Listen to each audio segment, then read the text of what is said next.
And welcome back to Attorneys on Call. In studio with us right now, our special guest today, Jan Gothard, who is a licensed insurance adjuster working for the Richardson Law Firm in Fayetteville now. And Jan, so great that you could join Ann and I and be here today. Happy to be here. Tell us a little bit, because I think this will be a very enlightening conversation for a lot of people watching the program. When a claim first happens and someone is first in an automobile accident, what does the insurance adjuster do?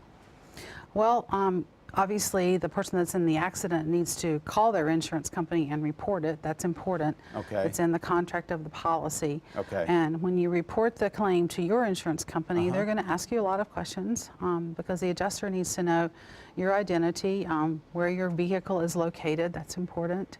And what happened in the accident. Okay. And whether or not you're injured. Those are the most important things that they will glean initially when you talk to the adjuster. So let's take an example where you're in a wreck, you call your insurance agent, right, and he says, okay, thanks for reporting that, but the responsible party, the adjuster from the responsible party will be calling the person that was in the wreck. Is that right? Right, and when that person calls you, and often you will have to initiate that call to that insurance company, because not all drivers are responsible enough to report the claim like they should. So you may have to initiate that call to the at-fault driver's insurance company. Most of those companies have toll-free numbers, and you can certainly do that, and they will take the claim information from you. And they're going to ask you the same things, you know, what happened in the accident, when did it occur, where's your vehicle located, were you injured, if so, what kind of treatment are you undergoing. So you need to have those things ready to share with them. Well, and that's the reason why you get that information from the exchange slip that the officer gives you at the site of the accident. Exactly. Okay, so let's say I'm in a wreck and somebody else hits me, and they have a different insurance company, and you're working for that insurance company, the responsible party. You're the adjuster. Would you call me then? I would. Okay. If I knew who you were. And what would you say? I would say, you know, tell me what happened in the accident. Were you injured? If so, where are you treating? Tell me the nature of your injuries. How many people were in your car? Is your car drivable? If it is, where do you want to have it fixed? Those are the kind of things I would ask, you know, initially. And so why are you asking those particular questions? In order to be able to process the claim, you have to have that information. And most claim work with adjusters in today's world is done by telephone. So they're going to ask you more questions than if they were out meeting with you in person, particularly regarding the injury. Okay. And what happens if you say to the person, were you injured, and the person says no, but then 2 weeks later the person says, you know what, I am injured? That happens. It does create a question in the mind of the adjuster. Why were you not feeling the pain initially? And that could be for a lot of different reasons. In today's world, a lot of people don't have health insurance, and so they're hesitant to go for treatment because they don't know how it's going to be paid for. So that's something the adjuster has to discuss with people. But yes, if you delay treatment, that's a question that an adjuster is going to have about your case. How legitimate is the injury if you weren't, you know, suffering enough to go get treatment right after the accident? Right. And so your responsibility as an adjuster is to help that insurance company reduce its costs, correct? I guess that's part of it, yes, but your responsibility should be to be fair in the claim handling. But you also are working for a company that doesn't want to pay out any more than they have to, of course. Right. That it's money. And what happens again in those cases where it comes up where the insurance adjuster has a question about, you know, the claim and such? And so when do you decide on whether to actually accept a claim, deny a claim? How does that all work? Well, in the claims world, you have like a three-step process in getting the claim started. The first thing you're going to look at is coverage. Does the person that you insure have coverage intact? Have they paid their premiums on time? Is the coverage available? Because if you don't have coverage, you're done. You're finished. Okay. And then if there's coverage, the next thing you're going to review is liability. You know, who's at fault for the accident? So if you get past the liability bubble and you have coverage and you know it's the fault, the negligence of your person that you insure, and you're talking to the third party who was injured, then you go into the damages and start asking about the injury. And the important thing for someone who's injured is to stay in contact with the adjuster Okay. to let them know how that injury develops Okay. so that they can properly reserve the case. So a lot of times, people keep their lives in their cars. I mean, you've got a laptop, an iPad, your cell phone, Right. a lot of that. You're in a wreck, the car gets towed away. Right. You've got all that personal property in the car. What happens in a case like that? That's a common question that we have, and you're right, people do carry their life in their cars now. Damaged cell phones, damaged laptops, baby car seats, strollers, those personal items are part of the property damage claim, not part of the injury claim, Okay. except for eyewear. Eyeglasses are considered part of the injury claim, Part of the injury so they're claim. handled under different coverages. Okay. So if you have those items damaged, you're going to have proof of ownership. And a picture's worth 1,000 words. Obviously, if you can photograph the damaged items, that's important. Okay. Sometimes they're hard to get to, so you need to maybe have a rapport or find someone who has a rapport with the tow yard so you can go in, or the body shop, and either retrieve those items or take pictures of them.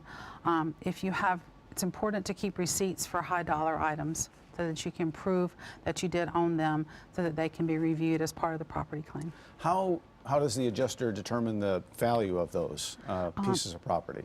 Well, obviously, if you have a receipt to show how much you paid for them, that will factor in. Then they're probably going to look at some depreciation on them if you've had them a few years. So they'll look at market values on things like that, but Right. they're not going to dig as far into that probably as they would like the vehicle, because you can usually provide the evidence to show what they were worth. Like a baby seat or a car seat is easy to document the cost. Okay. When you talked a little bit earlier about how important it is for to have ongoing conversations with the adjuster. Right. What are some mistakes that people make when talking to an adjuster? Well, some people are leery of talking to an adjuster. They're afraid that they're divulging something that will hurt their case. Okay. I think honesty is the best policy. If you're Okay. continuing to have problems, the adjuster needs to know that so that they can properly reserve their claim, which is setting aside money, for that claim so that they can properly pay the claim, as to what they find reasonable and fair on the claim. You don't want to have shoulder pain and treat with physical therapy or something, and then all of a sudden have determination made based on an MRI that you need surgery, and the adjuster not know it. They Okay. need to be able to reserve that claim to provide the funding for it. Now, when you say reserve the claim, what are those reserves that Right. we hear about? Right. Well, it's like this little mini account for that claim that the insurance company sets that money aside to handle that claim. So it needs to be as accurate as possible, Okay. because they're pulling that money out of the other funds to set it aside for the claim. Okay. So it let's needs say to be developed. let's say someone in North Carolina just has the minimum liability of 30,000, but it's going to be over that, and then what you're saying is there's a reserve account to pay for the extra in terms of the personal property damage. No, property damage and Is injury are separate. handled separately. okay, So liability usually and that. reserving is related to the injury claim. To the injury claim. Right. Okay. Not to the property damage. And how do you determine how much to put in that reserve? It's based on the input you get from the injured party Oh, okay. and your experience at knowing an estimation of what the medical expenses would be. We used to call it pen and pencil reserving, where you Okay. would just kind of estimate, what the cost of that case is going to be. So, And that comes from experience. Jan, you are a licensed adjuster. Yes. What is the difference between someone who is being represented by an attorney and someone who's not going through the injury claim process? Well, the biggest difference is it takes the stress off the injured person to have someone else handling all the business of the claim for them.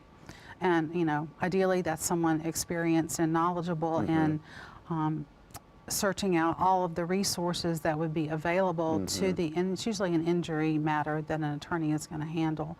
So if they're searching out all the resources, and by that I mean coverages on their own policy, coverage on the at-fault policy, Okay. health insurance, anything that might be available, I think that's where an attorney is valuable to Right. the injured party. It may be a more complete presentation of the claim. Sure. That a person who's in an accident who's never had to deal with that before would have no knowledge of what they need to do to get the fairest settlement for their claim. Well, from an adjuster standpoint, does whether a claimant have a lawyer or not affect the value of the claim? I think it depends on the nature of the injury.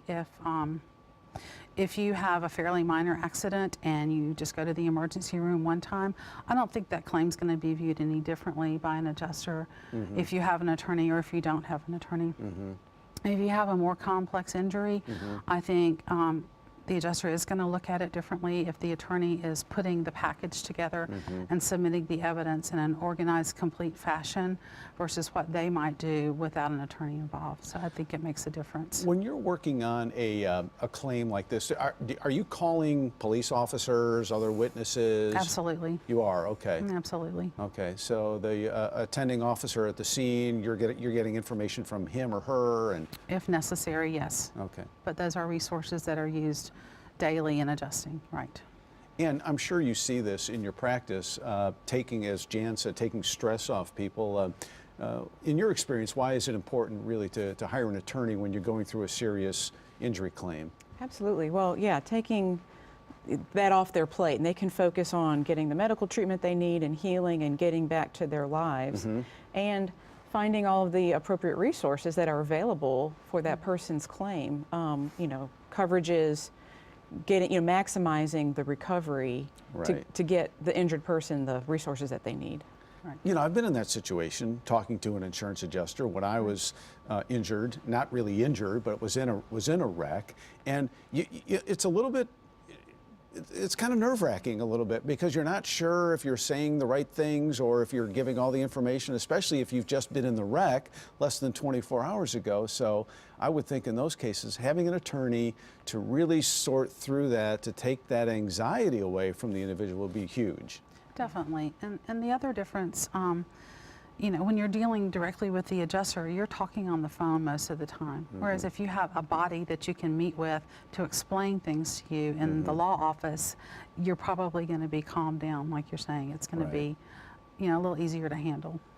We're going to wrap up this segment right now. Ann, any other questions for Jan at this time? Well, so the recorded statement, I think that's, what people are most leery of, but it's important to the liability aspect of their case, the damages, setting the reserves. It feels invasive, but there's a purpose behind it, I guess. Well, generally the purpose behind it is to make sure they have your identifying information, your date of birth, your name, your address, your phone number, your contact information. And then usually the recorded interview is done to determine what happened in the accident. Okay. So it should be comfortable, it should be honest, it should be straightforward. Right. Sometimes in complex injuries, the recorded interview includes questions about the injuries. And that's where if you have an attorney, you would want to make sure they were present for those questions. All right, Jan, thanks very much. And when we come back, Jan will share with us some real-life examples of mistakes that people have made when talking to an insurance adjuster. You're watching Attorneys on Call.